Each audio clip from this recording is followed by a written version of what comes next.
ሰላም ጤና ይስጥልኝ እንደዚህ ሰነበታችሁ የተከበራችሁ ተመልካቾቻችን ሳምንታዊ የመገናኛ ብዙሃን ዳሰሳ መርሃ ግብራችንን ይዘን ቀርበናል የዛሬ መርሃ ግብራችን ሰናድተን ወደ እናንተ በማቅረብ በኩል ቀሲስ ልሳነ ጽድቅና ሄኖክ ደስ ያብረናችሁ ቆይታ እናደርጋለን ካፍታ ቆይታ በኋላ መልሰን እንገናኛለን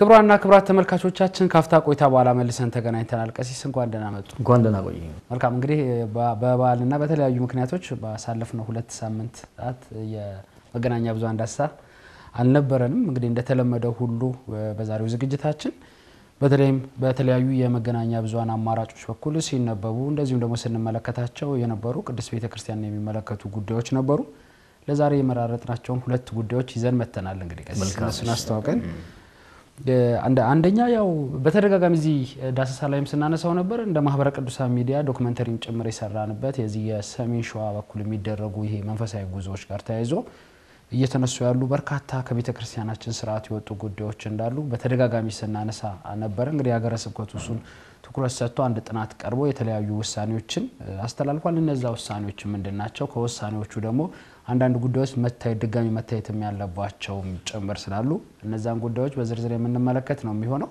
በሁለተኛ ደረጃ ቀሲስ ያው እንግዲህ ብዙ ኦርቶዶክሳውያንን ያስቆጣ ያለ እዚህ ማህበራዊ ሚዲያ ላይ የምናየው አንድ ጉዳይ አለ በተለይ በቅዱስ ቤተክርስቲያናችን የምንገለገልባቸው ንዋያተ ቅዱሳቶቻችን ላይ የሚዘብቱ ምስሎች ተንቀሳቃሽ ምስሎችን እናያለን እንደዚሁም ደግሞ ስዕላትን መቅደድ አዳዲስ የሆኑ ብቻ ነገሮችን የምናይበት አጋጣሚ በጣም እየሰፋ መጥቷል ከዚህ ጋር ተያይዞ እንግዲህ አንድ ሰው ላይ እርምጃ ተወስዷል ይሄ እርምጃ የተወሰደው የት ነው በማንስ ነው የሚለው ነገር የምንመለከት ይሆናል ከሱ ጋር ተያይዞ ደግሞ አሁንም የቀጠለ ነገር ስለሆነ ሌሎችሳ ከዚህ እንግዲህ ወረዳ ነው ይሄን እርምጃ የወሰደው እንግዲህ አንድ በወረዳ ደረጃ ከተያያዘ በፌደራል ከተሞች ውስጥ የሚከናወን በርካታ ተግባራት አለና ከዛስ ምንድነው መማር ያለብን የሚለውን ጉዳይ የምንመለከት ይሆናል ቀዳሚው እንደምናደርገው ጉዳይ እንግባ ቀሲስ እንደው እንደተቃላይ የሰሜን ሸዋ ሀገረ ስብከትን እንቅስቃሴ እንዴት አገኙት ከዚህ ቀደም ብዙ ነገሮች ስናነሳ ስለነበር በተለይኛ ስናነሳቸው ከነበሩ ዝርዝር ጉዳዮች አንፃር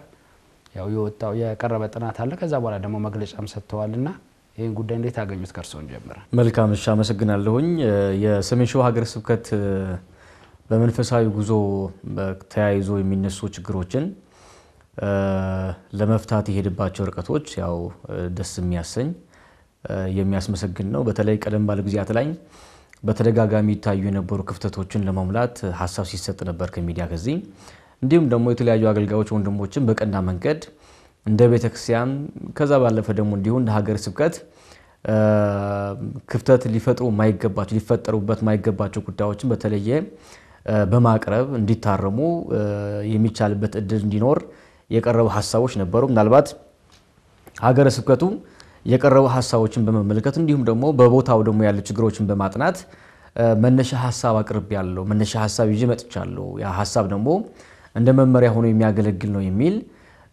ጉዳይ አቅርቦ ነበር በዚህ ሳምንት እንግዲህ ሁላችን እንዳየነው ምናልባት ቀደም ክፍተት ሲፈጠር በየሀገረ ስብከቱ የሚፈጠሩ ክፍተቶችን በተመለከተ የሚነሱ ሐሳቦች እንዳለ ሆነው የሚያንጽ እንዲሁም ደግሞ የሚያተጋ ክፍተቶችን የሚሞላ ጉዳይ ደግሞ ሲነሳ እንዲሁም ማንሳቱ አስፈላጊ ሆኖ ስላገኘ ነው ጉዳይ እንደገና ለማምጣት አስፈላጊነቱ አምነንበታል ስለዚህ ሀገረ ስብከቱ እንግዲህ የሀገረ ስብከቱ ሊቀ ጳጳስ ብፁዕ አቡነ ቀሌምንጦስ እንዲሁም ደግሞ የሀገረ ስብከቱ ስራ አስኪያጅና ምክትል ስራ አስኪያጅ በተገኙበት ጥናታዊ ጽሁፍ ቀርቧል ጥናታዊ ጽሁፉ ለውይይት ቀርቦ ለቀጣይ ጊዜ ከጸደቀ በኋላ እንደ መመሪያ ሆኖ ጭምር የሚያገለግል እንደሆነ መነሻ ጽሁፍ ያቀረቡ ባለሙያ ሐሳብ ሲያቀርቡ ነበር ምናልባትም ይህንን የውይይት መድረክ ያስፈልገበት ምክንያት የተነሱ 3 ምክንያቶች አሉ ማለትም ለውይይት መነሻ ሆኖ እንደ ሀገረ ስብከት የቀረቡ ሐሳቦች አሉ የመጀመሪያ እንግዲህ የጉዞ ማህበራት በተለያዩ ቦታዎች የተለያዩ ከእምነቱ ውጪ ሆኑ ግለሰቦች ጉዞ የሚያዘጋጁበት መንገድ ከጊዜ ወደ ጊዜ እየሰፋ ስለመጣ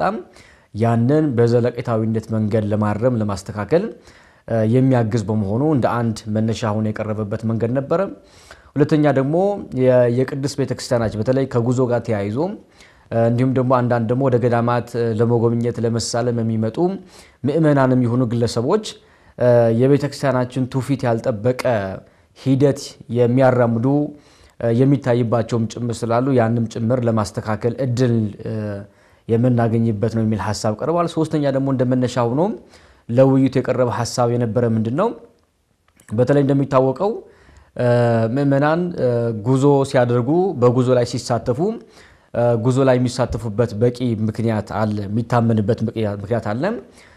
እንግዲህ ከከተማ ወጥተን ወደ ገዳማትና አድባራት በመንሄድበት ጊዜ ከገዳማቱ በረከት ለማግኘት እንዲሁም ደግሞ የጾም የጸሎት ጊዜ ለማሳለፍ በጸበል ደግሞ እንዲሁ ለመባረክ ለመፈወስ ጭምር እንደሆነ ይታወቃልና በዚህ መሃል ላይ ግን አላስፈላጊ ለሆኑ ወጪዎች ምእመናን እንደሚዳረጉ ይታወቃል።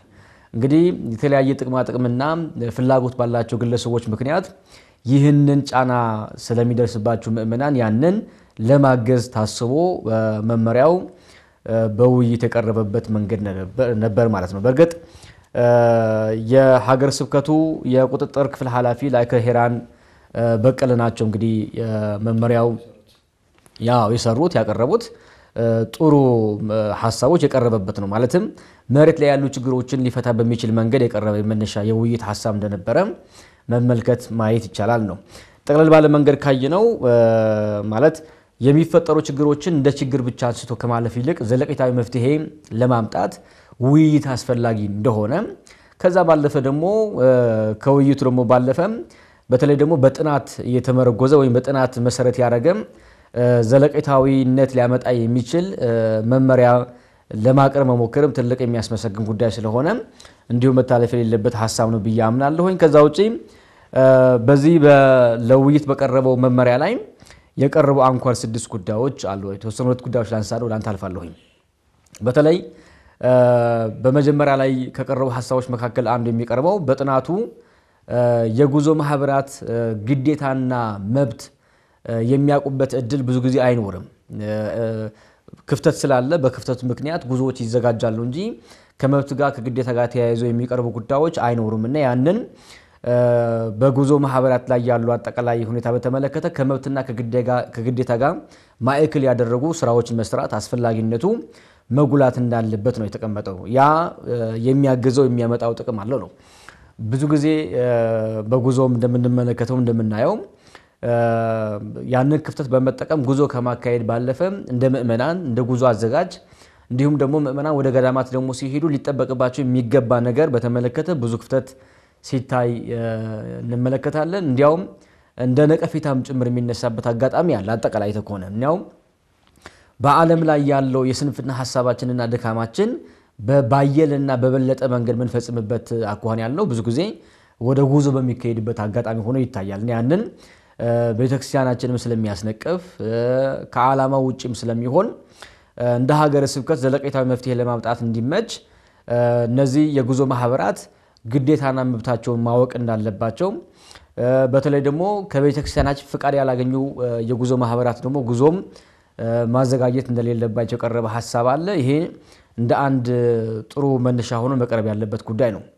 ሁለተኛ ደግሞ በተለይ እነዚህ የጉዞ ማህበራት የቤተክርስቲያናችን ዶግማዋ ትውፊቷ እንዲሁም ደግሞ ስርዓቷን በጠበቀ መልኩ መጓዝ ይጠበቅባቸዋል ነው። በተለይ ለቅድስት ቤተክርስቲያን ተገዢ በመሆን ከተለያዩ ወጪ ምእመናን በመጠበቅ ጉዞ እንዲያካሂዱ እንደሚጠበቅባቸው የቀረቡ ሐሳቦች አሉ ነው። እንግዲህ እነዚህ ሁለት ነጥቦች ካየናቸው የሚቀራረቡ የሚመስሉ ነገር ግን የምእመናን ህይወትን የሚጠብቁ ጉዞ የሚያዘጋጁ አካላት ደግሞ ጉዞ ሲያዘጋጁ የሚጠበቅባቸው መሰረታዊ መብትና ግዴታ ጭምር ማዕከል የሚያደርጉ ነው። ይሄ ጉዳይ በትክክል ተግባራዊ ማድረግ የሚቻልበት መንገድ ከተቻለ እነዛ መብትና ግዴታ የማይወጡ የምእመናን ህልውናን መጠበቅ የማይችሉ የጉዞ አዘጋጆች ጉዞ አዘጋጅቶ ሲመጡ ራሱ አለመቀበል ቢመጡም እንደማይቀበሏቸው በትክክል አሰርግጦ መንገር ማሳወቅ የሚጠበቅ ይሆናል ብያስባለሁ። ቀሪ ሐሳቦች በኋላ ነሳለሁ። ባንተ በኩል ነው ያቸው። አመሰግናለሁ ቀሲስ። ያው ባሳለፍናቸው በርካታ ጊዜያቶች እንግዲህ ያው የዚህ ሰሜን ሸዋ አካባቢ የተደረጉ ያሉ ጉዞዎች እንደዚሁም ደግሞ ገዳማትና አድባራቱ ላይ እየተስተዋሉ ያሉ ከስርዓት የወጡ አገልግሎቶችን በተደጋጋሚ ስናነሳ ቆይተናል። እርግጥ አሁን ይሄ መመሪያ የወጣው በየገዳማቱ ደግሞ እየተስተዋሉ ያሉ የሥርዓተ ቤተክርስቲያን ጥሰቶች አሉ። እነሱን እንግዲህ ያልተመለከተም ይሄ ጥናት የተመለከተው ከመንፈሳዊ ጉዞ ጋር እየተገናኘ ነው። እርግጥ ነው እነዚህ የጉዞ ማህበራት ናቸው እንግዲህ ከሄዱ በኋላ የራሳቸውን ስርዓት እየሰሩ ገዳም ውስጥም እነዚህ ገዳማትና አድባራት መዳረሻቸውን ሲያደርጉ ስርዓተ ቤተ ክርስቲያን የሚጣረሱ ነገሮች ሲፈጽሙ የምንመለከተው እኔ ጥናቱ እሱን በያካትት ደግሞ በይበልጥ ሙሉ ይሆናል ብዬ አምናለሁ። ያው ይሄ ማለት ግን አብዛኛውን ችግር ምንጭም ይሄ ስለሆነ የስርዓተ ቤተ ክርስቲያን ጥሰቱ ምንጭ ይሄ ስለሆነ ከማህበራቱ ጋር የሚያያዙ ጉዳዩ ማንሳታቸው በጣም ትልቅ ነገር ነው። ምናልባት ቀሲስ እንግዲህ አሁን አንዳንዶቹ ጉዳዮች ቀደም ሲል እርሶ በመግቢያው ላይ እንዳነሱት በተለይ እነዚህ መንፈሳዊ ማህበራት ጉዞ ሲያዘጋጁ ከመመናንን ከመጠበቅ አንፃር የቤተ ክርስቲያን ስርዓት ቀኖና ጠብቀው ከመሄድ አንፃር የተለያዩ ጉዳዮችን የያዘ መመሪያ ይወጣል። መመሪያ ሲወጣ ደግሞ እነዚህ ማህበራት ፍቃድ ሲሰጣቸው መብታቸው ምንድነው ግዴታቸው ምንድነው የሚለው ነገር አብሮ የያዘ ጥናት ነው ብለን እናምናለን። ዝርዝር ጉዳዩን ስላላየነው ነው። ምናልባትም ቀሲስ እዚህ ሰሜን ሸዋ ሀገረ ስብከት ላይ እየተስተዋለ ያለው ነገር ምንድነው? ፍቃድ ይሰጣል። ከዛ ይሄ ፍቃድ የተሰጠው ማህበር ጉዞ ከማዘጋጀት በዘለለ እኔ ፍቃድ ከተሰጠኝ የእርሶ ማህበር መምጣት አይችልም። ህጉን ማወጣው ማንነኝ እኔ ማህበሩ። አሁን ማህበሩ ፍቃድ የተሰጠው ያንን ቦታ ምእመናንን ይዞ ሄዶ ስርዓተ ቤተ ክርስቲያንን ጠብቆ አስጎብኝቶ ጸሎት አስደርጎ ከስፍራው የሚገኝ በረከትን አግኝቶ ምእመናን እንዲመጣ ማስደረግ ሲሆን ግን እየተሰራ ያለው ጉዳይ ምንድነው? እነዚህ እንደ ቦታውን በስፋት መያዝና ከኔ ውጪ የሆነ ሰው መስተናገድ የለበትም የሚል አሰራሮችን ተመልክተናልና ምናልባት ወደ ሀገረ ስብከትም ስልክ ደውለን ጉዳዮችን ስናጣራ ቆይተናል። በተለይ ከስውሯ ማርያም ጋር የሚያያዝ እንግዲህ ዘርፈ ብዙ ችግሮች እንዳሉ ነው የተመለከትነው። አንዱና ዋንኛው ጉዳይ ይሄ ስለሆነ አንድም እዛ ቦታ ላይ ያለን ችግር ይቀርፋል ብለን ነው የምናስበው። ግን ፍቃድ ያላቸው ራሱ ከዚህ ፍቃድ ያላቸው ማህበራት ደግሞ በውስጣቸው እየታዩ የነበሩ ችግሮችን ማስተካከል አለባቸው። እሱ ላይ ሀገረ ስብከቷንም ትኩረት መስጠት መቻል አለበት። ኢቭን ከሚዲያ ጭምር አትቀርጹም በማለት እንደው እዛ አይደለም እኮ ስውራ ቤተክርስቲያን ሳይሆን እዚህ እንግዲህ መገናኛ ከዚህ በፊትም ስናነሳው ስለነበረ ማለት ነው መገናኛ እንኳን የማህበረ ቅዱሳን ሚዲያ እንግዲህ ደርሶ በስፍራው ላይ መንፈሳዊ ጉዞዎች ጋር የተገናኘ ስራ ለመስራት ሲል ፍቃድ ሰጪው አካል እንግዲህ ፍቃድ የተሰጣት አንድ ማህበር እየመራች ያለች በስራ አስኪያጅነት እየመራች ያለች አንድ ግለሰብ ካልፈቀደች መቅረጽ አችሉም የሚል አቅጣጫን የተሰጠውና በኋላም አንደኛው ነጥብም ከዚህ ከሚዲያ ጋር የተያዘ ስለሆነ ፍቃዱን ሀገረ ስብከቱ እስካወጣ ድረስ ለምሳሌ እቺ ሰው ማህበረ ቅዱሳን በገዳሙ ወይ ደግሞ በሀገረ ስብከቱ አይደለም ፍቃድ ያገኘው እንደ ጠቅላይ ቤተ ክህነት ፍቃድ አለው እንደ ኢትዮጵያ ብሮድካስት ባለስልጣንም ፍቃድ አለን። ስለዚህ የትኛው ቦታ ላይ ሄደን ሚዲያ ስራዎቻችንን መስራት እንችላለን። እንግዲህ አንድ ግለሰብ ለዛውም ገዳም ለማስጎብኘት ፍቃድ የተሰጣት ግን ይሄ ፍቃድ አለኝ ብለን ደብዳቤ ስናሳይ እንኳን የተከለከለበት አጋጣሚ ነው ያለው ከዚህ በፊትና በኋላም የምናየው ነው የሚሆነው። ራሱ ሚዲያው ወይ ደግሞ እነዚህ ግለሰቦች ሲፈቀድላቸው አሁን ለጋዜጠኞች ለግለሰቦች ነው የፈቀደው ሀገረ ስብከቱ። እነዚህ ግለሰቦች ማን ናቸው? እንደ ጠቅላይ ቤተ ክህነት ፍቃድ የተሰጣቸው ከቤተ ክርስቲያኗ ጋር አብረው እየሰሩ ያሉ ሚዲያዎች የቶቹ ናቸው የሚለው ነገር መለየት ይፈልጋል። ምክንያቱም የተዛቡ መልእክቶችን እያስተላለፉ የሚገኙት በግለሰብ ደረጃ የሚዲያ ፍቃድ የላቸውም ግን ብዙ ተከታይ ስላላቸው ብቻ ሚዲያ ናቸው ተብሎ የሚታሰቡ ናቸው። እንግዲህ አሁን ላይ ገዳማትና አድባራትን በማስተዋወቅ ተጠምደው ያሉት እነዚህን ደግሞ አብዛኛውን ገዳማትና አድባራት ይፈልጓቸዋል ይጠሯቸዋልም ጭምር። በኋላ ላይ ግን የጥቅም ግጭትም እየተነሳ ብዙ ቅሬታዎች እየመጡ ስለሆነ እሱን ማስተዋልና መፈተሽ ይፈልጋል ነው የምለው። ከዛ ውጪ ግን ቀሲስ ስናነሳው የነበረ አንድ ጉዳይ አለ። አሁንም እዚህ ሰሚነሽ ስውሯ ማርያም ላይ ያሉ ከስርዓት የወጡ አገልግሎቶች ሲፈጸሙ እዚህ ቦታ ላይ እነዚህ ማህበራት የሚያደራጅ እነዚህ ማህበራት የሚመራ አንድ ግለሰብ አለ ነው። እዚህ ግለሰብ ላይ ራሱ እርምጃ መወሰድ ካለበት መወሰድ አለበት። መመሪያው ወጥቷል። አዎ እዚህ ጥናት ላይ ያሳያል የገዳማት የአድባራት ስም እንደሚቀየር ሀገረ ስብከቱም ራሱ ያመነው ጉዳይ ነው። እንግዲህ በዚህ መመሪያ ጥናቱ የሚያሳየው እሱ ስለሆነ ስለዚህ ይሄ ግለሰብ ማን ነው ተፈልጎ መገኘት አለበት። ስያሜውን የሚያወጣው ግለሰብ ከሆነ እኛ እንግዲህ ስውሯ ማርያም ሌላ ነው ስሟ፣ ሰሚነሽ ኪዳነ ምህረት ሌላ ነው ስሟ ሲባል ምንድነው መረጃውና ማስረጃው የሚል ጉዳዮችን ባለፈው አቀርበናል። እንግዲህ ምናልባት ግን እነዚህ ነገሮች መመሪያው ጥሩ ሆኖ አፈጻጸሙ ላይ በተለይ ደግሞ ከነዚህ ከሰዎች ጋር የተገናኙ ሰዎችን ሰብስቦ ማናገር ይፈልጋል። በተጨማሪም ደግሞ እነዚህን ገዳማት እንግዲህ በአበምኔትነት እየመሩ ያሉ በአስተዳዳሪነት የያዟቸው አባቶችንም ጠርቶ አዋይቶ ገዳሙ ላይ እነዚህ የተከሉብን ደግሞ ከስርዓተ ቤተ ክርስቲያን ያፈነገጡ አገልግሎቶች የትኞቹ ናቸው? ቅሬታ እየተነሳባቸው ያሉ እምነት ተብሎ የሚሸጡ ቂቤ የሚሸጠው ማር ብዙ ቅሬታዎችን እያስነሳን ያለው። ስለዚህ ጸበል የምንጸበልበት ስርዓት እነዚህን ሁላ ስርዓቶች መመሪያው ያው ስላየው ስለተመለከተው እነዚህ የጉዞ ማህበራት ስለሆኑ ይህን ጉዳይ እንደገና አዲስ ህግ አርቃቂና አውጪ ስለሆኑባቸው ቦታዎች ደግሞ በጥልቀት ማየትና እነዚህን ገዳማትና አድባራት መጠበቅ የሀገረ ስብከቱ ግዴታ ነው። ይሄ ስራ መልካም ስራ ነው፣ መልካም ጅምር ነው። ግን ቀደም ሲል ስናነሳቸው ከነበሩ ጉዳዮች አንፃር እንዳልኩት አብዛኛውን ጉዳዮች ከዚህ ከጉዞ ጋር ብቻ ስለተነሱ ማለት ነው ምናልባት ከዛ ወጣ ያለ የዚህ የስም ቀየራ ነው። ከዛ ውጭ ግን ቀደም ሲል ስናነሳ የነበረው ሰሚነሽ የተስተዋለው ችግር እንደዚሁም ደግሞ ስውሯ ማርያም ላይ እስካሁን ድረስ የቀጠሉ ችግሮች አሉ። እነዛን ችግሮች በዘላቂነት ለመፍታት ስርዓተ ቤተ ክርስቲያንን የማያውቁ ጉዞ አዘጋጆች አሉ። በተደጋጋሚ ስናነሳው ነበረ። እንደው ስርዓቱንም የማያውቁ ኦርቶዶክሳውያን ቢሆኑ እሰየው እንደው መናፍቃንም ጭምር ጉዞ እንደሚያዘጋጁ ነው መረጃ ያለንና ምናልባት ስፍራው ላይ በተለይ አሁን ከዚህ ከስውሯ ማርያም ጋር የተያያዙ ጉዳዮች ነው ሰሜን ሸዋን በጣም ያስወቀሰው። በጣም ብዙ የሚጎበኙ ብዙ በረከት የሚገኝባቸው ገዳማትና አድባራት ባለቤት ነው ሀገረ ስብከቱ።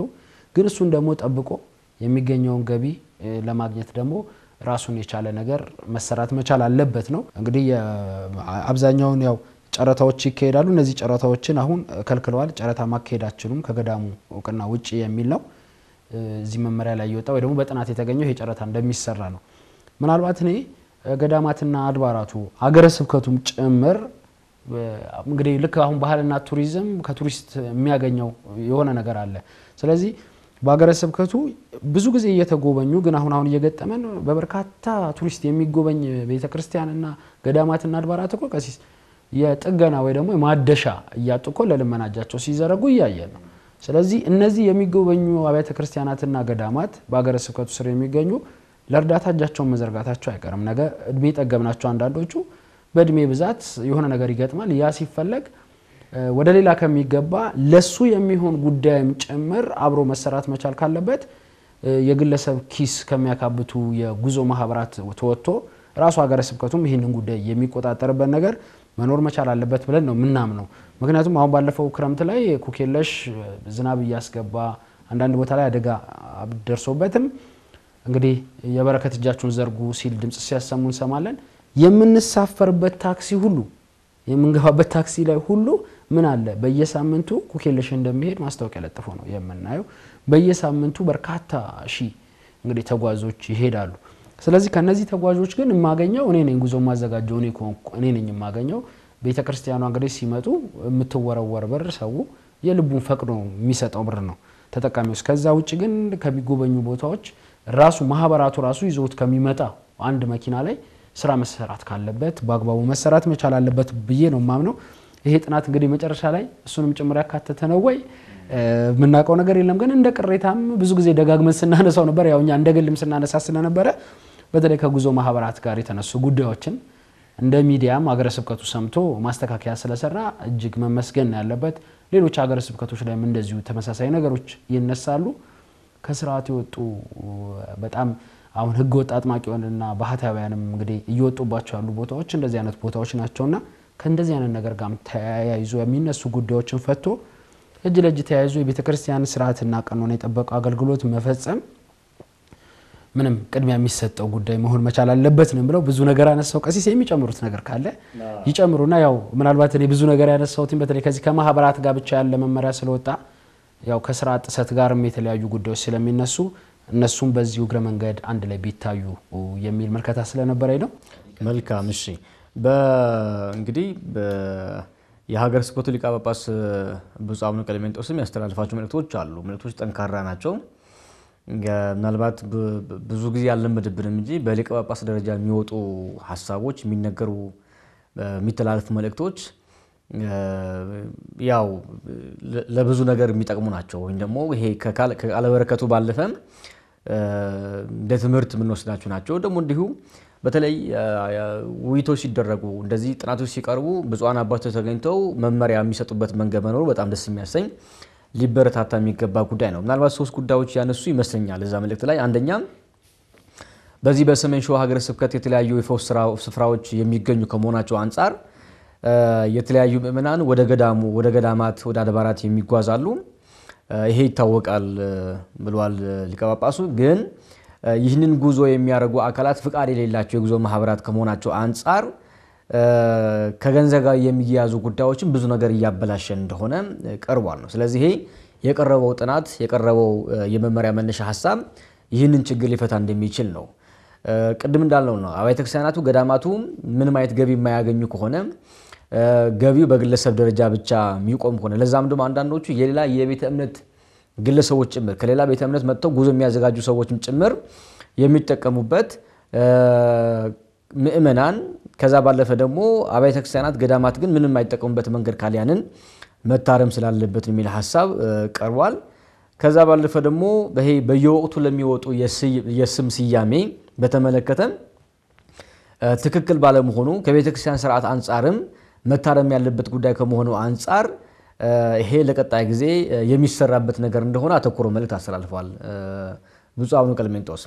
ምናልባት ይህን ጉዳይ ቅድም ስናነሳ የነበረው ጉዳዩ ከግለሰብ ጋር ማያያዛችን አይደለም፣ ግን እንደ ቤተ ክርስቲያን ማንም ግለሰብ ተነስቶ ስርዓት የሚሰራበት መንገድ የለም፣ አይቻልም። እንደዛ ግለሰብ ከመሬት ተነስቶ ስርዓት የሚሰራበት እንዲሁም ደግሞ የቤተ ክርስቲያን ስርዓት የሚያሻሽልበት መንገድ ኦርቶዶክሳዊ መንገድ አይደለም ይሄ።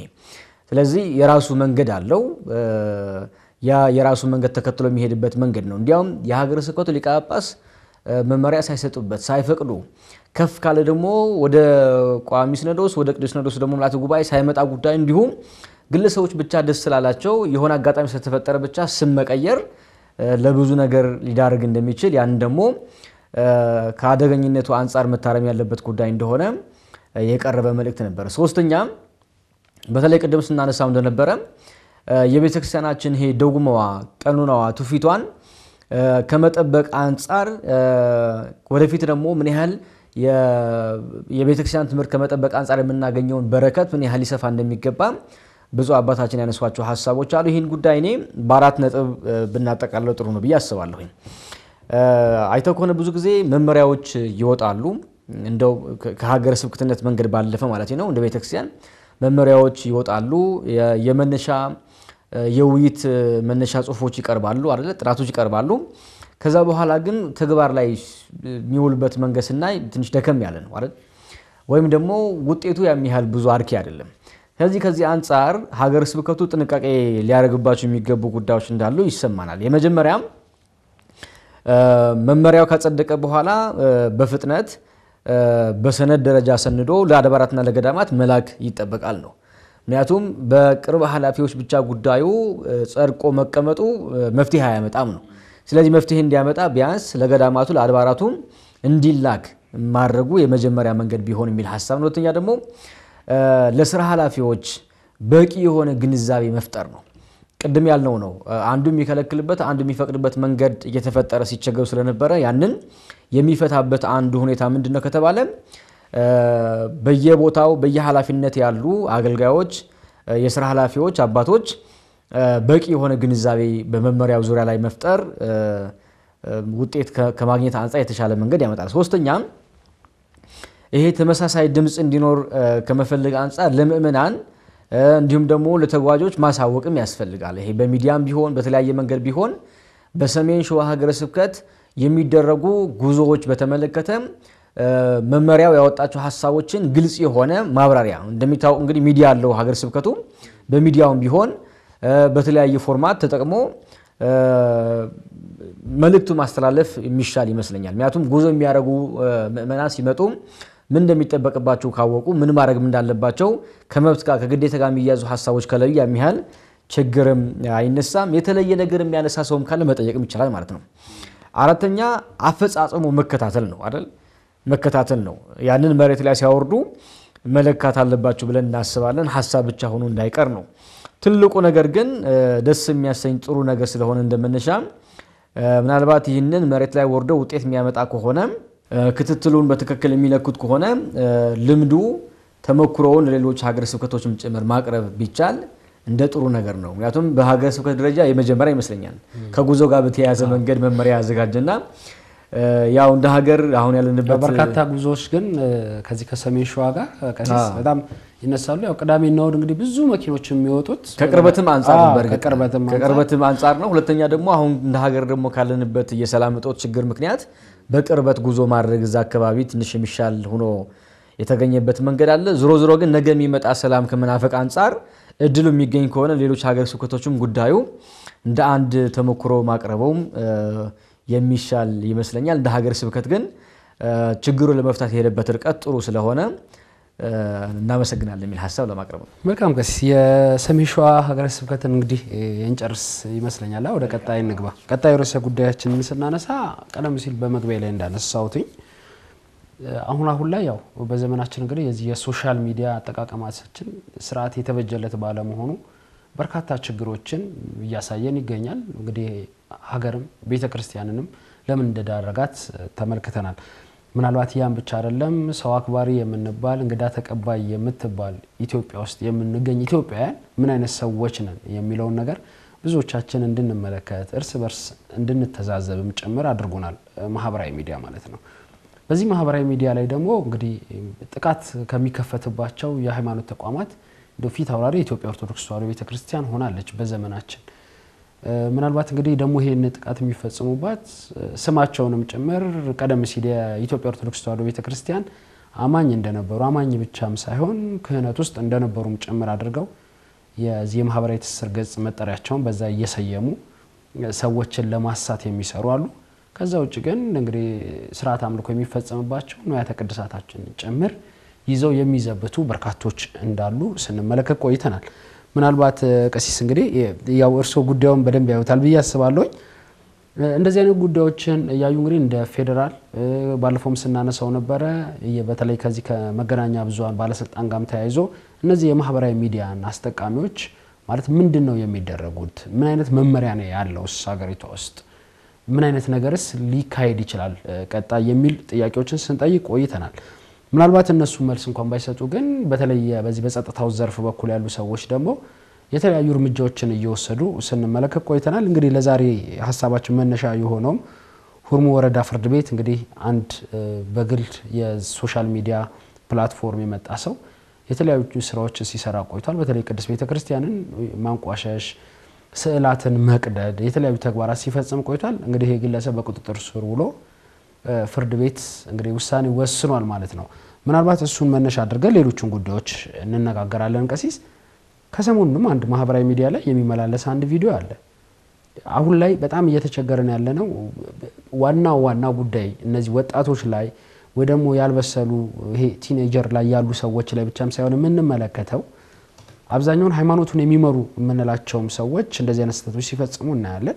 ከሰሞኑን እንግዲህ በጣም ብዙ ኦርቶዶክሳውያንን ያስቆጣ ደግሞ አንድ ቪዲዮ ሲዘዋወር አይተናል። አንድ ካህን እያለፉ አንድ ፓስተር መንገድ ላይ እየሰበከ በግዴታ እንደው እየገፋቸው ይሄዳሉ፣ ገፍተውት ግን እየገፋቸው የግል ሐሳቡን እንዲቀበሉት የማስገደድ አይነት ተግባር ሲፈጽም እንመለከታለን። ምናልባት እንግዲህ እነዚህ ልጆች አሁን በፍርድ ቤት ፍርድ የተፈረደበትንም የተወሰነበትንም ሰው ጭምር የምንመለከተው እነዚህ ሰዎች የሚመሩት ሰዎች ወይ ደግሞ አንድ ፓስተር እንግዲህ በስሩ በርካታ ሰዎች ይኖራሉ ብለን እናምናለን እና መሪያቸው ዋና ሰዋቸው ይሄን ካደረገ ሌሎቹ ለምንድን ነው ሌላውን ነገር የማያደርጉት?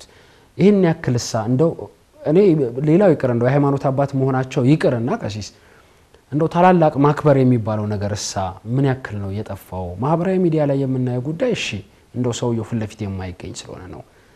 ግን እንደው ሰሞኑን ይሄኛው ጉዳይ ያያየን አይ ጥሩ ነገር ተጀምሯል ስንል አሁን ደግሞ በአካልም ጭምር ጉዳዮቹ ፊት ለፊት ይዘውልን የወጡ ፊት ለፊት የሚተቹን በተለይ የንግስ በዓላት ላይ ደግሞ አሁን ቅድስት አርሴማ የምትነግስ ከሆነ ቅድስት አርሴማ ቤተክርስቲያን ያለበት አካባቢ በመሆን ብዙ ነገሮችን ቅዱሳንን የሚቃወሙ መልእክቶችን እያስተላለፉ መስበክ በሚመስል መልክ ግን የኢትዮጵያ ኦርቶዶክስ ተዋሕዶ ቤተክርስቲያንን የመተቸት ሂደቶች ልምምዶችን እየተመለከትን ነው።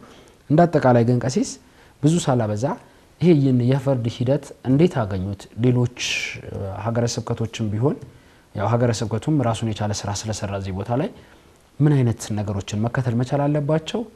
እንደ መንግስትስ ከዚህ ከወረዳ ፍርድ ቤት ሌሎች በከፍተኛ እንግዲህ ኃላፊነት ላይ የተቀመጡ ሰዎችስ እንደዚህ አይነት ጉዳዮችን እንዴት ነው ማየት መቻል ያለባቸው? እንዳጠቃላይ ህገ ደንቡ አለ በ1996 የወጣው እንግዲህ የወንጀለኛ መቅጫ ህግ አለ። እሱ ተግባራዊ የሚደረግባቸው ሰዎች አሉ። በዚህ ሰዓት በጣም ሞልተዋል። እነዚህ ሰዎች ተከታትሎ እንደዚህ አይነት መሰል የፍርድ ሂደት እንዲከናወን ማን ነው ማድረግ ያለበት? ይሄንን የፍርድ ሂደት እንዴት አገኙት? በሆልሙ ወረዳ ላይ እንግዲህ የታየውን የፍርድ አሰጣጥ በተመለከተ ብዙ ነገር ሊያስተምር የሚችል ነገር ነው የተመለከተው ያየነው።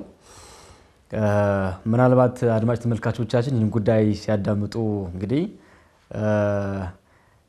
በርህራሄ ጉዳይ እንዲመለከቱ እንጋብዛቸዋል። ምክንያቱም ከሰው መቀጣት ጋር ከፍርድ ጋር ከሰው ጉዳት ጋር አያይዘን አለም ጉዳዩ እና ያም ያህል ብዙ አስፈላጊ አይደለም። ግን ወንጀል የሚሰራ ሰው ህግ ባለበት ሀገር የሚጠየቅበት መንገድ ካልተፈጠረ ከጊዜ ወደ ጊዜ ያ ምንፈልገው እንዲመጣ ምንፈልገው መተባበር አውርነት ሰላምን ያጣ ነው እየራቀን ነው የምንሄደውና ከዛ አንፃር ነው ጉዳይ የምናቀርበው ከጥላቻም ጋር የተያዘ ጉዳይ እንዳልሆነ ልብ ማለት ያስፈልጋል።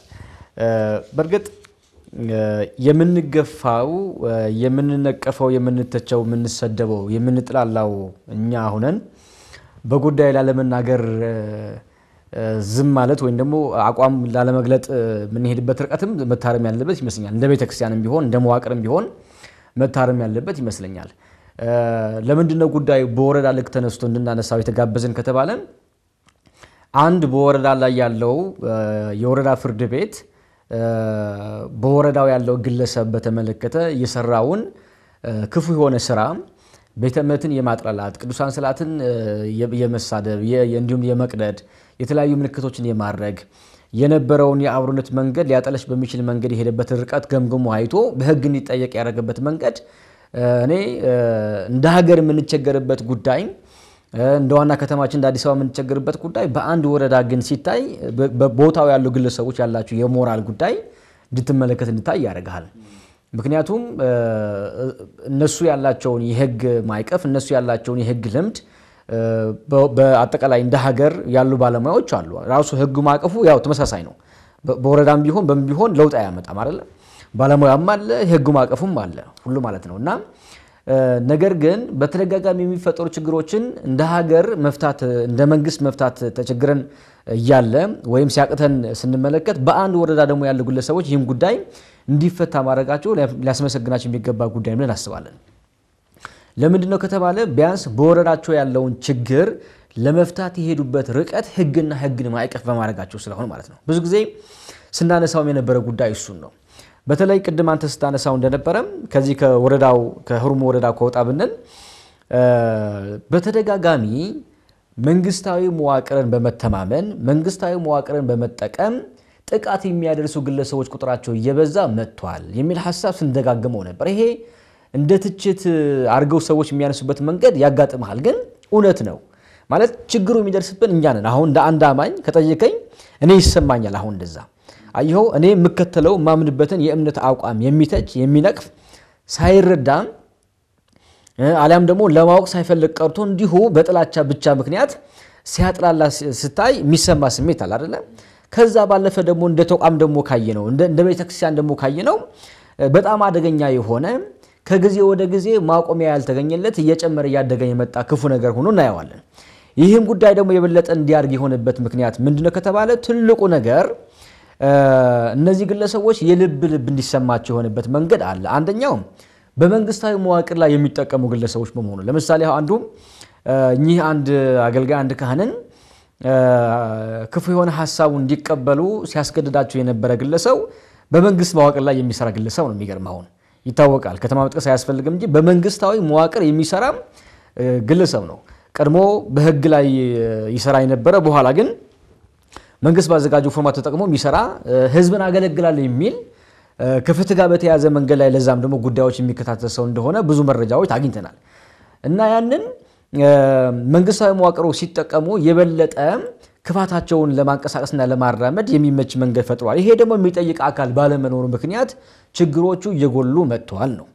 ይሄ እንደ መንግስት የሚያሳስብ ጉዳይ ነው። እኔ አሁን በሀገር መሪነት ደረጃ ያሉ ግለሰቦች በተመለከተ በስልጣን ላይ ያሉ ባለስልጣናት በተመለከተ እንዲህ አይነት ጉዳዮች ማየት የሚችሉበት እድል ካልተፈጠረ ነገ ዋጋ መክፈላችን አይቀርም። በነገር ላይ ይሄን የምናነሳው ሚዲያ በጣም ከባድ ነገር ነው። በሚዲያ የሚነሱ ጉዳዮች ጥንቃቄ ማድረግ ካልተቻለ መቆጣጠር ካልተቻለ ግለሰቦች መጠየቅ ካልተቻለ ከጊዜ ወደ ጊዜ ችግሩን እየሰፋ ይሄድና የቀረችን አንድ መንገድ አሁን ሁሉ ጊዜ የምናነሳው አይደለም ከብሔር ጋር ከቦታ ጋር ከብዙ ጉዳይ ጋር የሚያዙ ጉዳዮች አጋጭ ተሆናል አይደል? ያ ብቻ አይደለም ምክንያታቸው መለየት ያልተቻለ ጉዳዮችም ጭምር ነው የሚያጋጩን አለ። አሁን ደግሞ እንደ ሀገር ደግሞ የምንቸገርባቸው የሰላም እጦቶች ደግሞ አሉ። እንደ ምክንያት የሚቀርቡ ጉዳዮች ደግሞ አሉ። ያ ሁሉ ችግር ባለበት ሀገር ላይ ደግሞ እንደገና ሃይማኖታዊ ጦርነት ሃይማኖታዊ ግጭት እንዲነሳ ምክንያት የሚሆኑ ግለሰቦች መጠየቅ የማን ስራ ነው? ጥያቄው እሱ ነው። ይሄ መንግስት ካልሰራ ይሄ መንግስት ካልጠየቀ ታዲያ ማን ነው የሚጠይቀው የሚል ሐሳብ እንደቀላል ነገር አይተን ማለፍ የሌለብን ጉዳይ ነው ብዬ አስባለሁ። እኔ እንደ ሀገር ስብከት ማመስገን ያለብን ይመስለኛል። ከዛ ባለፈ ደግሞ ወረዳውን በጣም ደስ የሚያሰኝ ሌሎችም ጭምር እንደ አርአያነት የሚቀርብ ስራ እንደሰራ ማንሳት ያስፈልጋል። ከዚህ ባለፈ ግን እንደ ቤተክርስቲያን እኔ ማለት የሚደርስብን ጫና ከመከላከልና እንዲሁም ደግሞ ከሚመለከታቸው አካላት ጋር ከመወያየት ይልቅ ጉዳዩ ወደኛ የሚያቀርቡ አባቶችም ጭምር እንዳለው እየሰማን እያየን ያ በጣም አደገኛ ነገር ነው። የሚገርመው አንደኛ ምእመናን ባሉበት የእምነት መንገድ እንዲያፍሩ እንዲሸማቀቁ ተጨማሪ መንገድ ይሆናል። ሁለተኛ ደግሞ ግራ ነው የምታጋባቸው። አየው ምእመናን ግራ ይጋባሉ። አማኞች ግራ የሚጋቡበት መንገድ መሪዎች የሚሰሩ ከሆነ ከባድ ነው የሚሆነው። ስለዚህ ያንን ማጥበብ መጀመር አለብን። ያንን ሃይማኖታዊ የሆኑ ጉዳዮችን የሚያጥላሉ የሚተቹ ግለሰቦች በተመለከተ የሚጠየቁበት መንገድ እንደ አንድ መሪ መስራት አለባቸው። ቢያንስ አውርነቱ እንደ ሀገር ምን ፈልገው ከሆነ ወይም ደግሞ እንደ ህዝብ እንደ ማህበረሰብ አውርነቱ ምን ፈልገው ከሆነ ያንን የመስራት ግዴታ የመሪዎችም ጭምር ስለሆነ ጉዳይ ወደኛ ቤት ከማምጣት ይልቅ መልሶ እንደገና እንዲህ አታርጉ እንዲህ አይሁን ይሄ ነገር ይዛችሁ አትምጡ ከሚል ሐሳብ ይልቅ የበለጠ ይህንን መንገድ ሊከታተል የሚችል መንግስታዊ አካል ጋር መወያየት ጫና መፍጠር ያስፈልጋል። አለፍ ቢል ደግሞ መቃወም ያስፈልጋል ይሆናል። ምክንያቱም ቀለል አርግና አየነው እንጂ ከመስከረም ወዲህ አይተኮነ በተለይ ጳውሜ በሰራን መርሃ ግብር ላይ ወደዚህ አይተኮነ የሚነሱ ጉዳዮች አሉ። በተለይ ከግዕዝ ጋር በተያያዘ ከቅዱሳን ስዕላት ጋር በተያያዘ ከቦታ ስያሜ ጋር በተያያዘ እንዲሁም ደግሞ ከምናከብራቸው ቅዱሳን ጋር በተያያዘ በጣም አስነዋሪ የሆኑ ስድቦች በጣም አስነዋሪ የሆኑ ጉዳዮች እየተገለጡ አሁን መጥተዋልና ይሄ የማስለል መስራውታው እየተሰራ መጥቷል። ምንም እንደተራ ነገር ቆጥሮ እንዲያልፈው የሆነበት መንገድ አለና ያንን መቆም ያለበት ነው። ምንም ልባት ውይይትም ሳያስፈልገው በአስቸኳይ መቆም ያለበት ጉዳይ ነው እናስባለን። ይሄ እኛ ከምናስበው በላይ የሀገር መሪዎችን ያሳስባቸው የሚገባ ጉዳይ ብለን እናስባለን። ምክንያቱም በዓለም ላይ የነበረውን ትሬንድ ካየነው በእምነት ጋር ከሃይማኖት ጋር ከእምነት ጋር የሚያያዝ ግጭት መፍትሄው በጣም ከባድ ነው። ስለዚህ ያን ችግር እንዳያመጣም ከባድ ችግር ይዞብን እንዳይመጣ መፍትሄ መስጠት ያስፈልጋል የሚል ጉዳይ እንደመነሻ ሐሳብ ለማቅረብ ነው። ኦኬ መልካም ቀስ ያው የመጨረሻ እንደ ትዝብትም ስለሆነ ያስኩትኛ አንደኛ ጉዳይ በተለይ አሁን እንደዚህ አይነት ጉዳዮችን ያው ይሄ ግለሰብ እንግዲህ ዲያቆን ተስፋ ሚካኤል ዘክርስቶስ የሚል ነው የማህበራዊ ሚዲያ ገጽ እንግዲህ ስያሜውም ጭምር ማለት ነው። አሁን አንዳንድ ነገሮችን ሲነቅፉን እየተመለከቱ ከሆነ ከቅርብ ጊዜ በኋላ ያለ ልምምድ ካህን ነኝ ይላል። የካህናትን ልብስ እንግዲህ ልብሰ ተክህኖ እንግዲህ ለብሶ እናየዋለን። የጠላ ወይ ደግሞ እሱ ያጥላላው ስላለው ሃይማኖት ብዙም የማይገባው ከሆነ ሃይማኖቱ አይፈልገው ሃይማኖቱን አይፈልገው የሃይማኖት መገለጫ የሆኑ ነገሮችን ግን ከስያሜ ጀምሮ ይዘው ነው እነዚህ ሰዎች የሚወጡት። ሁለተኛው ጉዳይ ፕሮቴስታንት ነን ይላሉ። እንግዲህ ከዛ ደግሞ ፕሮቴስታንት አብዛኛው ፕሮቴስታንት አሁን እኛ ቀደም ሲል የምናቃቸው እንግዲህ ወንድሞቻችን እህቶቻችን በፕሮቴስታንት ዓለም ያሉ መገለጫ አድርገው የሚወስዱት የሚተቹትን ሃይማኖት ስያሜ የሚተቹትን ሃይማኖት አልባሳትም ጭምር ነው ይዘው ያየና ያለ ነው። ስለዚህ እነዚህ ሰዎች እንደው የሚከተሏቸው ሰዎች ራሱ ምንድነው ሙሉ ለሙሉ ወጥቷል ወይ ምናልባት እግሩ ወጥቷል ግን ልቡ አልወጣም ማለት ነው። ያን ብቻ አይደለም እኛ ጋር በነበሩ ሰዓት ያቁታሉ ያንን ነገር ያንን አስተምሮ የሚተቹትን ጉዳይ ራሱ በተገቢው መንገድ ያቁታሉ ሲባል የሚተቹበት መንገድን ማየት በጣም በቂ ነው ብለን ነው የምናስበው። ስለዚህ እንደዚህ አይነት ጉዳዮች ሲነሱ የምንከተል በተለይ እነዚህ ማህበራዊ ሚዲያ ላይ ረጅም ሰዓታችንን የምናሳልፍ ሰዎች ከነዚህ ጋር አታካር ውስጥ ራሱ መግባት አለብን ብዬ አላምንም። ምናልባት አንዳንድ ጉዳዮችን መረጃ በመሰብሰብ የሚመለከቱ አካል በተለይ ሰዎቹን የምናቃቸው ሰዎች ከሆኑ በአቅራቢያችን ያሉ ሰዎች ከሆኑ እንደው ኃላፊነታችንን ብንወጣ እዛው አካባቢያችን ላይ ለሚገኙ የጸጥታ አካላት ሰተን ከዛ በኋላ አካባቢያችን ላይ የሚገኙ የጸጥታ አካላትን ደግሞ መጠየቅ መከታተል የምእመናን ድርሻ ነው ብዬ የማስበው። አንዳንዶቹን ጉዳዮች ማህበራዊ ሚዲያ ላይ ይመጣሉ። እዛው ማህበራዊ ሚዲያ ላይ እኛም እንከራከራቸዋለን ወይ የሆነ ነገር እንላቸዋለን እንደዛ ሆኖ ያልፋል። ግን ወደ ክስ ሂደት ሀገረ ስብከቱ ሊገባ ሲል እንኳን መረጃ የምንሰጥ ሰዎች አንኖርም። ምክንያቱም ሀገረ ስብከት ውስጥ በተለያየ መልክ ስራዎችን የሚሰሩ አባቶቻችን የራሳቸው የሆነ ያገልግሎት ጠባ ያለ ያገልግሎት ጊዜ አለ ስለዚህ ማህበራዊ ሚዲያ ላይ እንደኛ ረጅም ጊዜያቸውን አያሳልፉም እንደዚህ አይነት ጉዳዮች ልክ ሲነሱ ነው እንደውም አንዳንድ አባቶቻችን እኮ እንደው እናንተ ሀገረ ስብከት እንደዚህ አይነት ነገር ተብሎ አየን ስንል ነው እንደስቲ ላኩልን ነው የሚሉት ምክንያቱም ስራቸው እነሱ ይሄ ስላልሆነ እኛ ግን ያው አሁን ያለው ወጣት አብዛኛውን እዚህ ላይ ስለምናሳልፍ በተለይ በያጥቢያችን የምናቃቸው ሰዎች ስለሆኑ ምናልባት እነዚህ ሰዎች ደቡብ ክልል ላይ የሚፈጸመውን ይሄን ተግባር ውስጥ ያለን ሰውዬ አዲስ አበባ ውስጥ ያለ ሰው ላያቀው ይችላል እንጂ እዛው ክልል ውስጥ ያለ ኦርቶዶክሳውያን ደግሞ አያቀው ማለት አይደለም ስለዚህ የሚያውቁ ሰዎች ወደ ሌላ ነገር ሳይገባ ግን ለህግ አካላት ማቅረብ ጉዳዮችን ሰብስቦ መስጠት ተገቢ ነው እሱ ስለሆነ ነው እንግዲህ ሁርሞ ወረዳ ፍርድ ቤት ይሄን ውሳኔ ወሰነው 1 አመት ከ6 ወር ነው ፍርድ የፈረደበት ማለት ነው ወደ 6 የሚደርሱ ዝርዝር ጉዳዮች እንግዲህ ተነስተዋል በተለይ የክስ ሂደቱን የሚያሳዩ ጉዳዮች ሲያዙ ስለዚህ ይሄ መረጃ ሲያዝ እንደነበረ የሚያሳይ ነው ማለት ነው ምናልባት እንግዲህ ተከሳሹ ከሰኔ 2017 እስከ መስከረም አሁን እንግዲህ 2018 ድረስ ነው እነዚህን ተግባራት ሲፈጽም የነበረው ስለዚህ በእነዚህ ጊዜያቶች በእነዚህ 3 እና 4 ወራቶች የነበሩ ወደ 6 የሚደርሱ ጉዳዮችን ቅድስት ቤተክርስቲያን ላይ ሲያነሳ ነበረ ሲሳደብ ነበረ ስዕላትን ሲቀድ ነበረ የተለያዩ ተግባራትን ሲፈጽም ነበር ስለዚህ እነዚህን ተግባራት በሚገባ ማስረጃ ይዞ ለአቃቤ ህግ እንግዲህ ክስ ቀርቧል ለአቃቤ ህግ ደግሞ ክሱን ግራና ቀኝ አይቶ ይሄ ፍርድ ተፈርዷል ማለት ነው ስለዚህ እንግዲህ ብዙ ቦታዎች ከዚህም የበለጠ ተግባር ውስጥ ያሉ ግለሰቦች ስላሉ ከዚህ የበለጠ ድርጊት የሚፈጽሙ ሰዎች ስላሉ ፈጽመው ደግሞ እንግዲህ ወደ እስር ቤት ገብተዋል ወይ ደግሞ ታስረዋል የተባሉ እዛው ብዙ እንግዲህ ማህበራዊ ሚዲያ ላይ ደግሞ ብዙ ትችቶች ሲነሱ እንዴት ይሄ ሰው ዝም ይባላል ሲባል ተይዟል ተብሎ በጸጥታ አካላት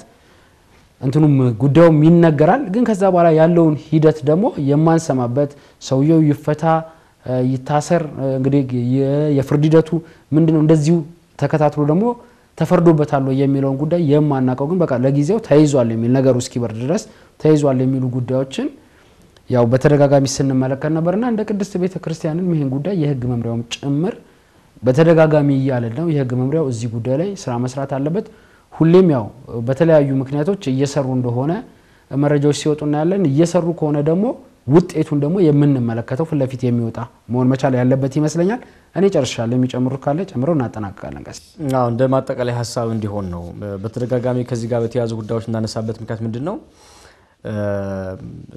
ያው የነበረን አብሮነት ስለሚያፈርስ ነው ከዛ ባለፈ ደግሞ ሀገር እንደ ሀገር ጠብቃ የኖች ቤተክርስቲያናችን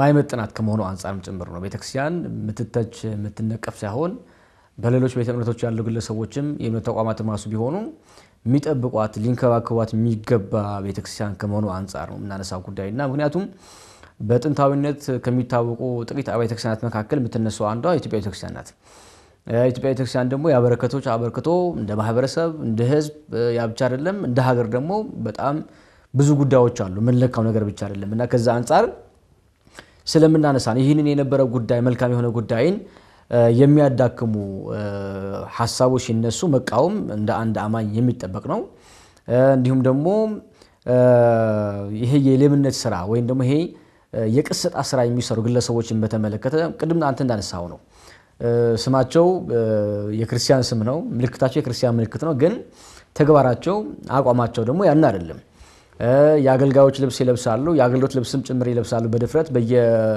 በየፕሮቴስታንት አዳራሽ በየአዳራሽም ጭምር እሱ እንዳለ ሆኖ በየአዳራሹ እኔ በጣም ማዝነው አንዱ እኮ መሰለ መተባበርና መደጋገፍ አለብን ብለው በሚዲያ ላይ የሚመጡ የእምነት መሪዎች በተለይ በፕሮቴስታንት ውስጥ ያሉ የእምነት መሪዎች አንዳንዶቹ ሁሉም ይያልና አይደለም አንዳንዶቹ እንዲያውም በካውንስሉ ጭምር ቦታ ያላቸው ግለሰቦች ብናይ እንዲሁም ደግሞ በእምነት ተቋማት ወይ ደግሞ የሃይማኖት ተቋማት ውስጥ ያሉ በመሪነት የሚታወቁ አገልጋዮችም ጨምሮ ብንመለከት ስራቸው ግን ያን ሲሆን አትመለከተውም አዩ አብሮ መሆን ይፈልጋሉ አብሮነትም ይፈልጉታል ደግሞ እንደገና የቅስጣ ስራ መስራት ነው ይፈልጋሉ ማለት ለነሱ መንገር እንኳን አዋጭ አይደለም በእርግጥ ውጤቱ የሚታየው ከጥቂት አመታት በኋላ ነው አሁን ግን ዝምለ ጉዳይ በብስለት ከተመለከተነው ካየነው አንድ የእምነት ተቋም አንድ የእምነት መሪ የሚያምንበት የእምነት አኳኋንና አቋም መከተሉ ብቻ በቂ ነው ያንን በሚፈልግበት ጤናማ በሆነ መንገድ ማስተላለፍ ማስፋፋት መብቱ ነው። ይሄ